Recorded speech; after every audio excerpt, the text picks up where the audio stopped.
Hi, and welcome back to the Swell Shenanigans podcast. I'm your host, Amanda, but you can call me Swell. Again, broken record on this. We're still figuring out what this is, but I know I love talking about all things pop culture, social media, and shenanigans. And today we have a very special guest. This is my very first listener episode, I guess you could say, of the podcast.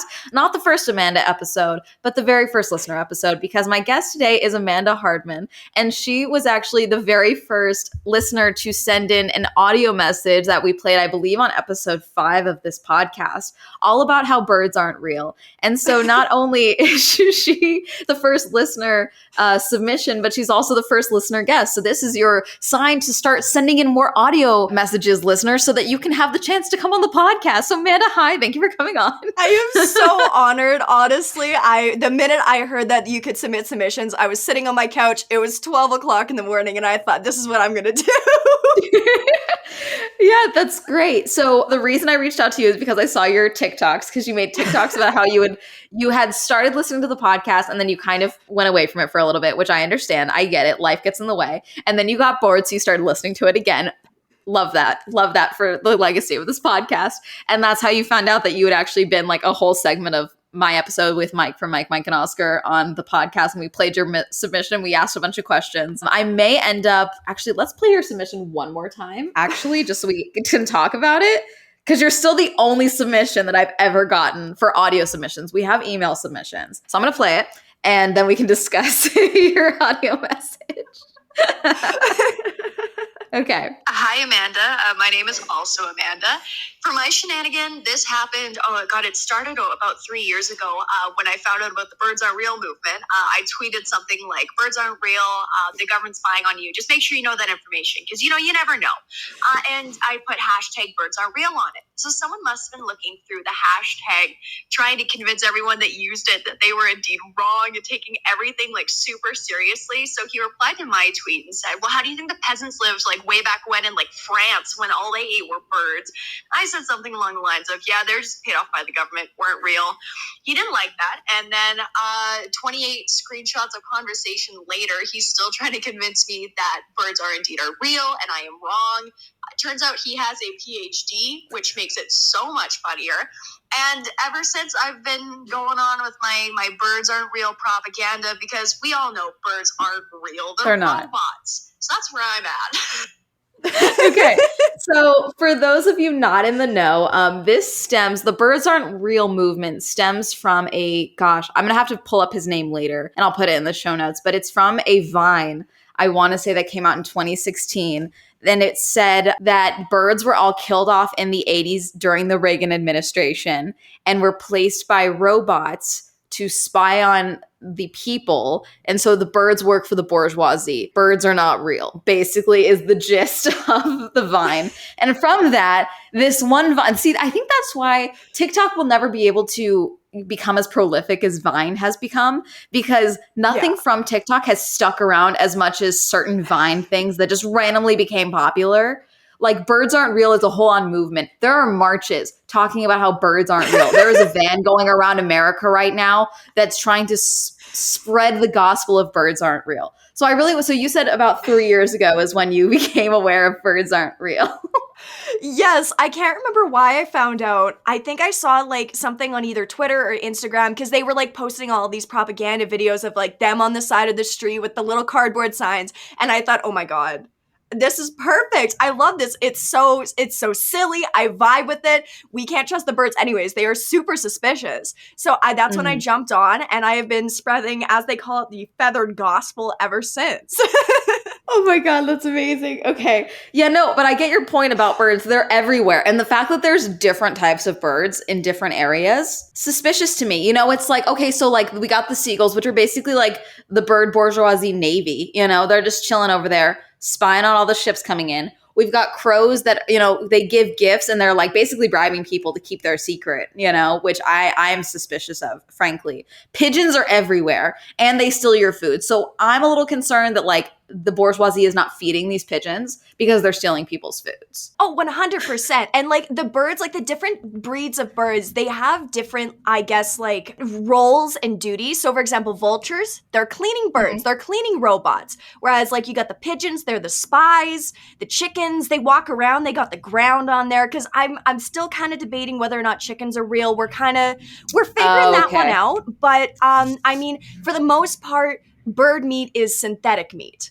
It's been confirmed that there are still real chickens around. That was like Poultrygate was one of the things that Birds Are Real put out, was these leaked emails about like there's still real chickens somewhere in America, somewhere in like Midwestern America. But they're being held by the rich people. And so why should we eat the rich? To get the chickens back, repopulate. I like the game plan. So we have to, in order to get the real chickens back, okay, because we're eating synthetic chickens. I'm a meat eater. I'm not a vegan. I'm not a vegetarian. I'm not going to claim to be one. Okay? Okay, cool. If you are one, good for you. I'm just not. I like meat. Anyway, sorry, I always have to do little clarifications like that. Side note, if anyone tries to sue us over this really weird podcast about how birds aren't real, one, thank you I will have something on my wall commemorating your attempt to sue me over birds aren't real. Two, why waste your time? But I like the game plan of like, okay, so in order to get real chicken back, like make chickens real again, okay? I'm sorry, I can't even say that with a straight face. I tried. So we need to go after the rich, and then we're going to get the chickens back, and then we need to, breed them and repopulate. I agree. I understand. Okay. I'm trying to think, what's another bird? See, some birds are huge, some birds are like attack birds. They're giant, like bigger than me, giant wingspans. Terrifying. They definitely work for like the CIA part of the government. Like they are they're like the war birds of the military, like they're sent out, like drones in bird form. Okay. Well, that's what they are. They're drones. Now I'm just picturing there's like, okay, so everyone's like, oh, my FBI agent is watching me. Okay, but what about your bird? How is your bird watching you? Like, does everyone have one bird, or are they just like basically like little like security cameras? And it's like, if you cross their path, you're done. Your face is in their file. That's a good question. I haven't thought of it that way before. And to be completely honest, I think it's probably more of like a surveillance, but for people who are like extra sketch and they need to really follow them, they have a bird to follow them. But the thing is, they have enough birds that they could do it. It just depends on whether or not they have enough like specialized birds, because every bird has a job. So like if you have a bird that is more, I don't know, let's say like a crow or something that just kind of hangs around, follows people, or geese, oh my God, geese are so mean. Geese attack drones, 100%. If they are tasked to go and follow someone or attack someone, sure, I can see that. But if you got a vulture, like a trash guy, he ain't worried about humans. He ain't worried about watching those guys. He's doing his own thing. He's cleaning up some carcasses, some roadkill. He's doing his thing. Okay, 1 second. I need to calm myself down. Hold on. I need some water. Jeez. Okay. So wait. Okay. So then those people who like very much publicize the fact that they have made friends with crows and crows are giving them gifts, should we be looking at them more like with concern? Because obviously something's going on that these people are like, the crows are like, okay, you are my dedicated human. I need to keep an eye on you. Should we be like keeping an eye on those people? Is that what we're thinking? Oh, 100%. Well, the thing is, so people who claim that birds are real, my theory is they are being paid off by the government, or they are just unaware. Because there are some people who just don't know, they haven't been enlightened to the feathered gospel. And so they think that birds are real, so they will spread it. But the original people, the people at the top who are spreading that kind of stuff, they have a friendship with birds. Those people either work for the CIA, they've somehow been incorporated, that maybe, I don't know, somebody's being held hostage. Something's happening there. And that's just how I think that it works, is that's the relation. So you are Canadian. So how does the Canadian Birds Aren't Real relate to the American Birds Aren't Real? Or the US Birds Aren't Real, I should say. Because we're both in North America, so that doesn't really work. And that's the thing, too. I'm still making up my mind on whether or not it's the American CIA or if it's the Canadian CIA that programs the birds here, because obviously the Canadian birds still aren't real. There is no reason for geese to be that angry. That is my sole explanation. Geese cannot be that angry. They have to be robots. They have to be attack drones. So I think that, like, with the US, the theory is that, or at least according to the official Birds Aren't Real site, everyone's got their own take. So there's always like a little something something different. But for the American version in like the 50s, they started killing off these birds with like water jets, like the bomber jets. They took this special like chemical and then they sprayed it on the birds that would like make them decompose in a matter of days. So they would just be gone. And then they started replacing them. So up until 2001, they were killing off these birds. Also, that's the reason that JFK died, apparently, is because the CIA was replacing the drones. And apparently JFK found out, and then a month later he got, yeah.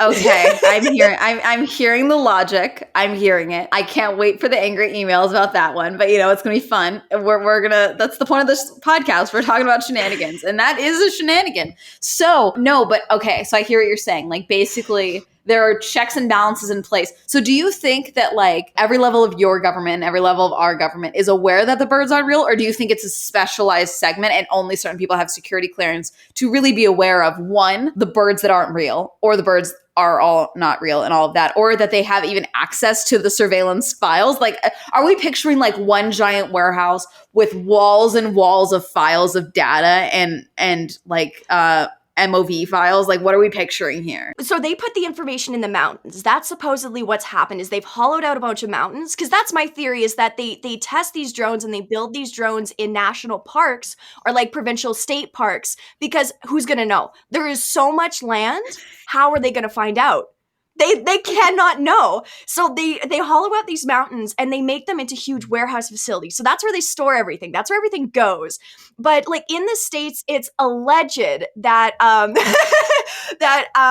only very high-ranking people in the CIA know about it. So like the president didn't even know about it for the longest time. So that's my theory, is that like there's a very select amount of people that know. Of course, there's always going to be bird truthers who think, but they're probably not going to have access to all the information. It's just those higher up, like special guys who know what they're doing, absolute fiends to society, menaces. They're the ones who control it. So it's not even just that birds aren't real. It's that birds are quite literally the bad guys. They're the tools. The birds are the tools of the elite to spy on the masses, is what I'm hearing. Yes, 100%. Yes. Okay, now I have a theoretical question for you based on the Birds Aren't Real movement. Do you think that they have proof of Bigfoot? Since they're in fact using the mountains to hollow out for storage, do you think that the birds have proof of Bigfoot and other cryptids and aliens? And that's why therefore it's so top secret. It's not just like the masses secrets and the masses surveillance and they're trying to hide that. It's that they have evidence of other stuff. I didn't even think of that until now. Of course, it makes so much sense. If they have proof about Mothman, I am going to lose it. I will marry Mothman on the spot, straight up. I don't know. He's a harbinger of death. I mean, I think we need to be aware of that. I don't think he'd make a very good husband. I've thought about this extensively. I don't think Mothman would be like the most marriage material for a cryptid, because like he would just basically like, you're in the middle of a dinner. You slaved away making a dinner. You were like, you know what, babe, I'm going to make a dinner because I want us to have a nice night together. And then in the middle of the dinner, he just goes like this. He gets all perked up and he has to go and, be an omen for death, and he has to literally leave in the middle of dinner. That sounds stressful. That sounds like you don't care about me and our moth child. Like that's what that sounds like. Is this the inspiration for where like Spider-Man and his problems with his relationships came from? Yes.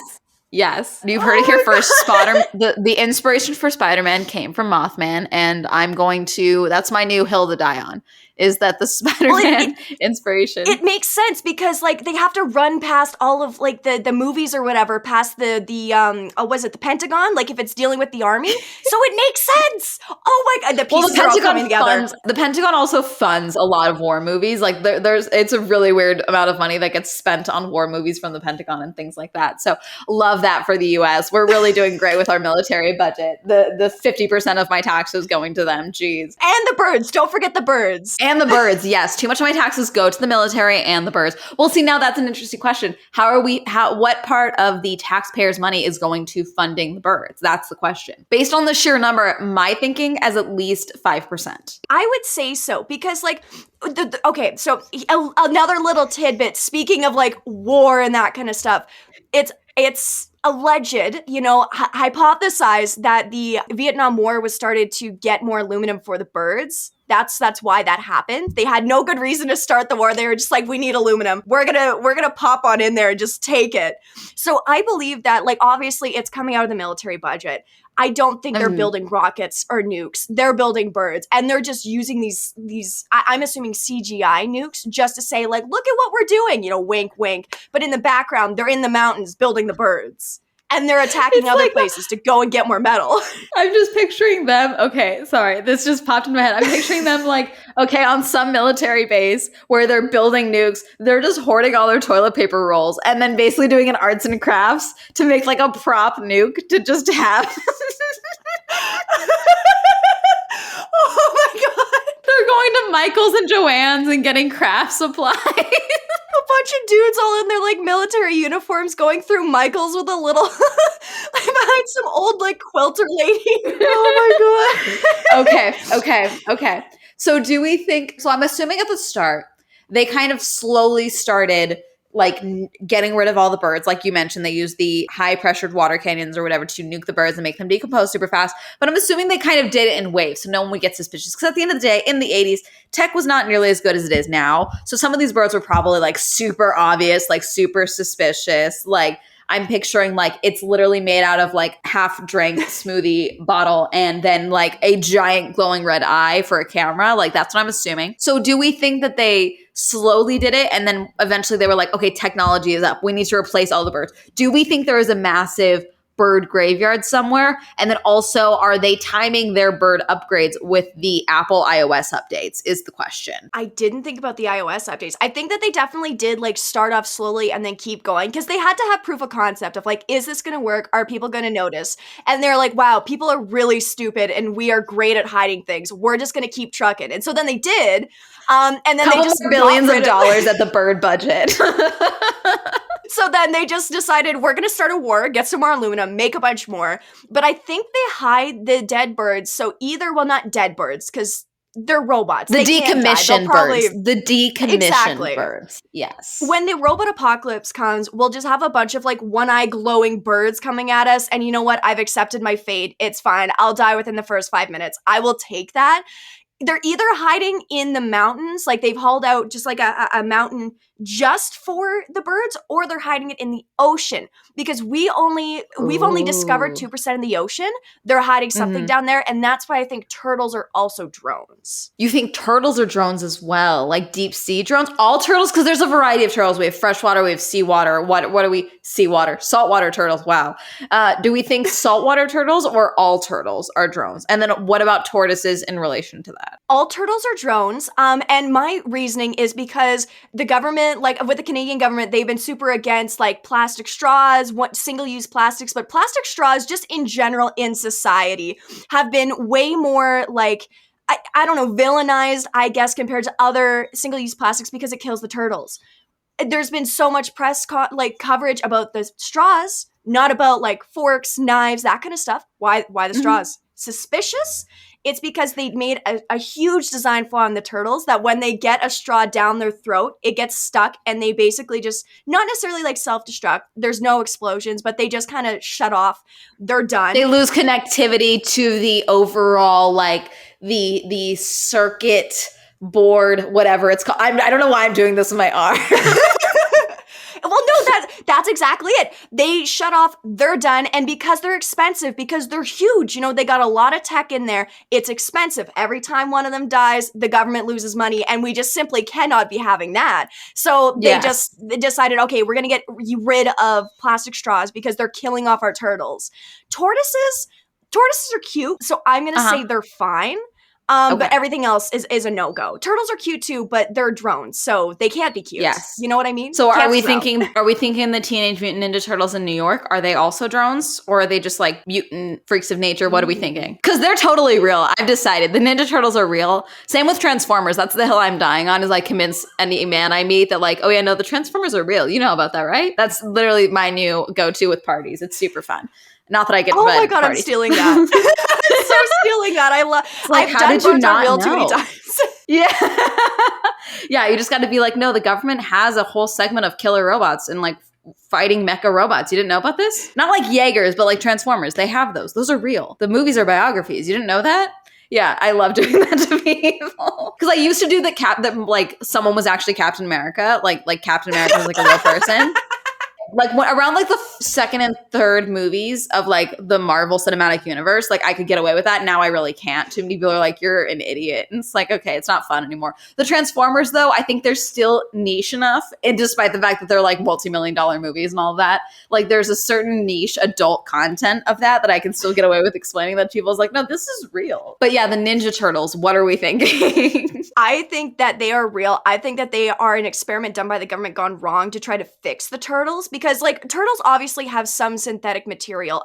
Along with birds, I don't think that's all like rubber and plastic. So there must be some kind of synthetic stuff. So I think that's where it went wrong, is they were... Are they 3D printing birds? Now this changes everything. I haven't thought of this. Because I mean, think about it. 3D printers used to be this most expensive thing ever. And then within like 3 or 4 years, you can buy like a $200, $100 3D printer for your apartment. Much like the porn industry really leads development on like cameras and things. I'm not even kidding. The porn industry is in charge of like, they put so much money into development of new tech and stuff that like they're basically like a whole venture capitalist firm in and of itself. So do we think that because they were trying to 3D print more birds, they tried to make it more inexpensive for them to 3D print more birds? And then by design, they basically gave the masses 3D printing as like a norm. Is that what we're thinking? Yes. Oh my gosh. Yes.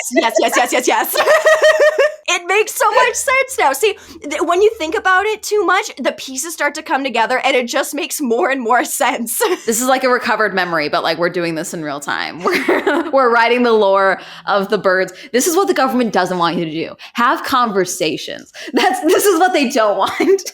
This is why they started the pandemic, so we'd all just stay by ourselves and not have any contact, because they were changing the batteries out or whatever. They were upgrading the drones and they didn't want us to talk. This is it. Oh my it makes so much sense.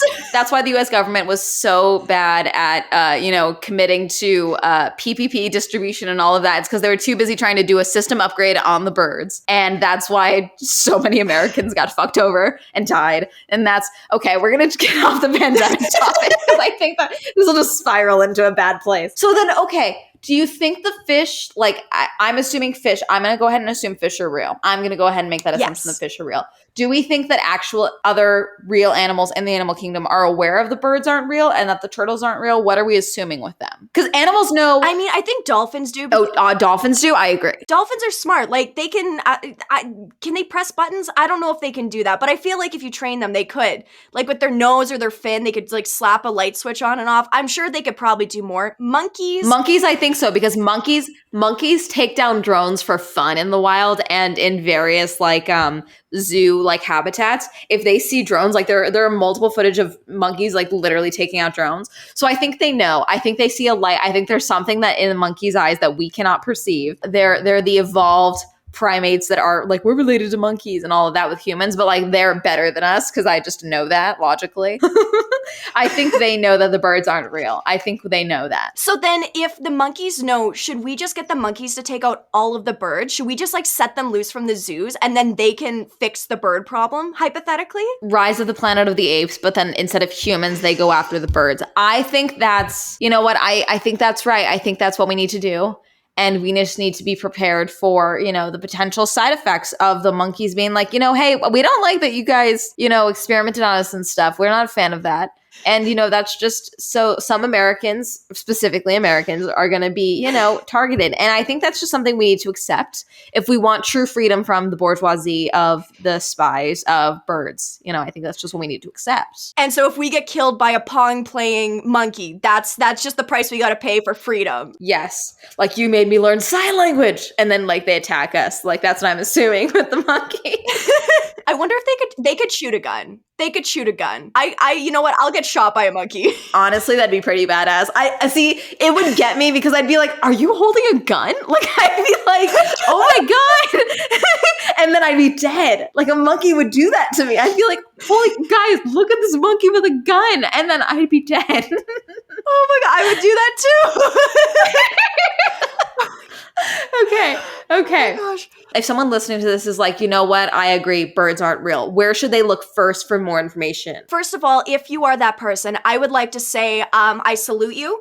Welcome to the troops. We need more bird truthers, so I'm so happy you're joining us. Birdsaren'treal.com, or at least I think it's .com. If you search up Birds Aren't Real, they have a website full of the history, including all the stuff about, JFK getting, and the war and how everything started. It's a 20-minute read. I read it in bed a few days ago. It is so funny. Very educational. You never know when you might need that information. Makes you very fun at parties. I pulled it out last night and I got some weird looks, but it worked. And they also have merch. So I'm wearing my Birds Aren't Real shirt. And on the Oh my back, gosh, I just noticed that. and here, I'm wearing sweatpants, so I don't want to expose myself too much. But on No, the you're back, fine. it says, okay, hold on. My hair's in the way. It says, You're I'm good. alive. Oh Does my it gosh, kinda with a show picture of a pigeon. Okay, I love it. hold on. Yes, I can see it. It says, I I'm alive with a absolutely- picture of a pigeon for audio listeners. It is amazing. I love it so much. And then they have more information. They have I ordered a flag a few days ago because the apartment's looking a little bare. So if you want Of merch course. and gear, that's the place to go. They do little newsletters every 2 weeks about new developments. So last year they did a thing on Thanksgiving. That Thanksgiving is just bird propaganda, pro bird stuff. Super educational, totally recommend it. And follow them. They have local bird brigades for different areas. So for every state, I think they have an Instagram account that they'll go and do stuff. And then there's the rallies. So honestly, they have so much going on. It is so entertaining to watch and follow. This is one of the best choices I have ever made in my life. I do not regret this at all. That's on record.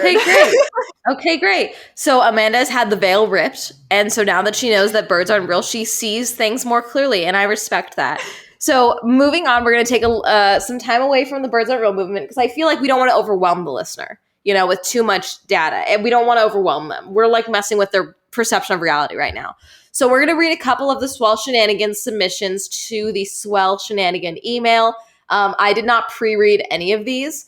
Which may be a bad decision. I'm not sure. Okay, so here's some short ones. So basically, for those of you listening, we have a Swell Shenanigans podcast email. It's listed in the show notes. It's just swellshenaniganspodcast@gmail.com. You can send us your own shenanigans, any suggestions you have for guests or anything like that.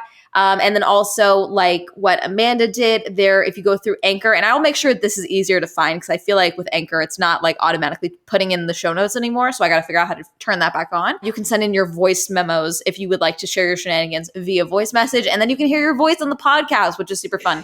So this is just titled Frat Shenanigan by Travis Ellick. Hello, Amanda. I'm Travis, and my shenanigan is, when I was 16, me and my friends would go to frat parties a lot because we were bored in our heteronormative city. One party we went to, we were in the basement on the long couch playing Truth or Dare when this annoying jock came by us and started listening in. Eventually, I started talking about how I wanted to move out of my parents' house, and this dumbass says, "Why? So you can have a girlfriend?" ! So I sat there for a couple of seconds and then responded, "Or a boyfriend." And I'll always remember the dumbfounded face of his until I die. So that's just a little, he was in a heteronormative city. He went to a party and he was just yeah, I want to move out. And he was, and just the realization of this jock realizing that, oh, some people aren't straight, probably shook this man to his core. I'm assuming he was some 19-year-old, 3 beers deep. That's what I'm picturing. And then he's saying jock, so I'm assuming he was wearing a jersey because a bunch of frat dudes are just yeah, I'm going to wear my jersey to a frat party because this is fashion or whatever. It's gotta represent, that's what I'm picturing. So yes, okay. You were his realization that not everyone is straight that day, Travis. So I hope you took that with you. That is iconic. First of all, so proud of you. You're doing the Lord's work out there. Just got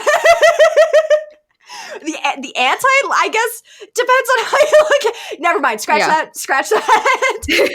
I'm so proud of you for breaking it to him. Let's go gays.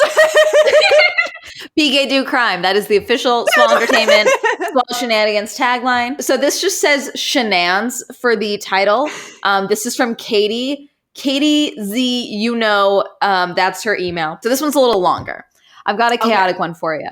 When I was 14, I was finishing my last final exam in my science class. I had finished and decided to put my head down and immediately felt weird. So I told my teacher and she said to go back to my desk and rest until everyone was finished. A few minutes later, I felt a cold chill and extremely dizzy. So I went back over to her and she gasped because literally all the color had drained from my face and I looked super gray. It was near the end of class, and as soon as the bell rang, she escorted me out and prevented the last class from coming in until the nurse came up in a wheelchair to bring me downstairs. I stayed in the clinic with my dad until my dad picked me up. Sorry, Siri is yelling at me. I stayed in the clinic until my dad picked me up. Oh my God, Siri, stop. I stayed in the clinic until my dad. Oh my gosh. Okay, hang on. Can I mute you? Can I mute you? The robot uprising starting a little early. Okay, great. Okay, I think I muted that. I don't know what I did. Wait, I think I just turned on. Yeah, I turned on your volume, not, geez, I hate.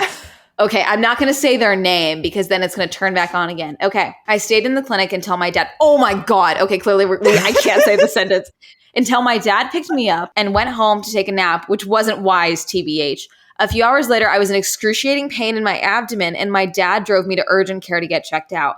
They pressed on my stomach and immediately figured out it was my appendix, so we had to drive to the hospital. I ended up getting a CT scan after a few hours and had to be transported in an ambulance to the Children's Hospital 20 minutes away because they couldn't do the surgery in the regular hospital because I was a minor. I was so out of it at this point, but I remember telling one of the paramedics that he had a really dope mustache. It was like a porn stash in parentheses. The next morning, I had surgery, and as I was brought back to my mom, the brand new hospital bed I was somehow on stopped working and wouldn't lower for me to get back into the bed in my room. So fresh out of surgery, I had to switch beds. Can I get an ouch? Oh, and that's like when you have it, like the appendix is, I don't remember if it's this side or this side that the appendix is on. I still have mine for some reason. Don't know why. It's like, that's such a, because like when you get up, anything, you're tensing all of your abdominal muscles. So you're probably pulling on your stitches regardless of what you do. Oh, okay. Yeah. Yeah. Oh my gosh. Okay. Throughout all of this, my mom was stuck on a plane in Chicago for hours on the tarmac because of a snowstorm, and they had to de-ice the plane. So of course, she wasn't thrilled to know her daughter was in the hospital. My mom and I are very close, so when she finally got back to Florida, 48 hours later, she called into my hospital bed with me, and we watched Blue's Clues together. That's cute. Aww. As I was flipping through the channels, we stopped on one of the celebrity news hours to find they were talking about Zac Efron being hospitalized for appendicitis. Turns out I share a surgery date and probably a similar scar of the famous High School Musical heartthrob. So that's pretty neat, I would say. Also, try not to need surgery. Katie, thank you so much for sharing that. That was a really long-winded way of sharing that you share an appendix surgery date and probably scars with Zac Efron, but you know what? That's a badge of honor. So that's great. Zac Efron, if you were listening to this, you're not. But if you are, you should send Katie a photo of your appendix scar to match hers. And I think that we should get her a copy of that so she can hang it up next to hers. I think that would be a really great, fun holiday idea, for you to do with your fans. I don't know what he's doing these days. What is he doing? I don't know. Whatever Zac Efron is doing these days, you should just take a photo and send this to someone who also has the same scar as you. I think that'd be fun. But that's all we have for these Swell Shenanigans email. Oh my gosh. You know what she should do? Katie should go and constantly message him every single day. I have a friend who's been messaging Seth Rogen a picture of the blob thing from Monsters vs. Aliens every single day until he replies. Has not done it yet, but if you just keep doing that, eventually he's gonna have to see it. It's gonna take years, perhaps. How many days are they up to for sending the blob photo? I'm intrigued. I did not ask. Those were the details I should have asked for. I know it's been at least 2 weeks so far, and knowing them, they are so determined. They're just going to keep going until eventually he sees it. And I can imagine the Seth Rogen laugh of, I can't do it, I can't do it. I'm not even going to try. But I can just imagine that as he's seeing all of these blob pictures after what I assume will be a year and a half. Yes. And that just makes it funnier. Okay, well, that's all we have for today. So, Amanda, you obviously this whole episode is because you sent in a shenanigan. But do you have another shenanigan you would like to share? Of course. I've been talking about geese a lot lately, and that's because my mind has been on geese. So I live in Alberta. It's known as the Canadian Texas. We're very yeehaw. A lot of rednecks, a lot of hicks. But hey, you know what? That's my heritage, and I'm going to own that. You are the second Canadian Amanda to come onto this podcast. So the most iconic part of living in Alberta, not the stampede. Everyone thinks no. It's called a little thing called Farm Fair. So it is straight up just an expo for farmers. They have equipment, they have all this other stuff. And so little 3-year-old me was taken by my parents to go to Farm Fair, and the silver the highlight, the absolute honor, a petting zoo. I see the little chickens, I see the little bunnies, my 3-year-old little eyes are like locked. I'm dead set on seeing these animals. So I go and I walk over, I get in there, my parents turn around for a second, and they turn around, and supposedly I am choking out a goose. The goose tried to attack me. I was gonna kill that goose. That goose was dead. My parents had to yank me out of there and had to hold on me the rest of the time we were going through this expo hall, because I was gonna book it back to there, and I did try multiple times apparently, to book it back and kill that goose, because it attacked me and we had a blood feud. I will never look at geese the same way again. I hate them. And that's also why I believe so much in the birds are real thing, is because geese are terrible. You were primed. You were primed for the cult of birds aren't real because you had a negative experience with a bird, specifically a geese. And honestly, I think everyone has at least one experience with a geese. I'm sure I have some buried in my subconscious and I just block them out because of trauma. But yes, no, I mean, hey, you were defending yourself. This geese probably tried to kill you and you were like, no. And you took revenge, and I respect that. For a 3-year-old to know the concept of revenge, I respect that. I feel like that says something about me, but you know what? If there's like a therapist or psychologist listening, ignore that. Don't tell me. It means you're threatened by your inner child or something. Like there's something. Okay. All right. Well, thank you again so much for coming on. Tell the people where they can find you and all of your stuff. Certainly. So I am on Instagram, a.mandahardman. I'm on YouTube, Amanda Hardman. If you bully me enough, I will finish. I have a video in progress about Birds Arent Real. I did some field research. I haven't finished it because I've been too lazy. So just bully me, harass me. And on Twitter, I'm Hardman_Amanda. It's a lot of nonsense. It's a lot of shenanigans. It's a lot of stuff. A lot of me. That's okay. Well, thank you so much again for coming on, and thank you for coming on and sharing your original shenanigan and all of that. For those listening, thank you all so much for listening. New episodes every Wednesday. If you want more Swell, I put out a video every single Tuesday. If you would like to submit your shenanigans, again, swellshenaniganspodcast@gmail.com. By the time this episode comes out, I will have the Swell Shenanigans podcast Instagram set up. It'll be Swell Shenanigans Pod. That'll be all set up. And yeah, again, make sure you subscribe, rate us on Apple Podcasts and anywhere you listen to podcasts, and be sure to subscribe to the video channel on YouTube. And that's going to be it. Goodbye.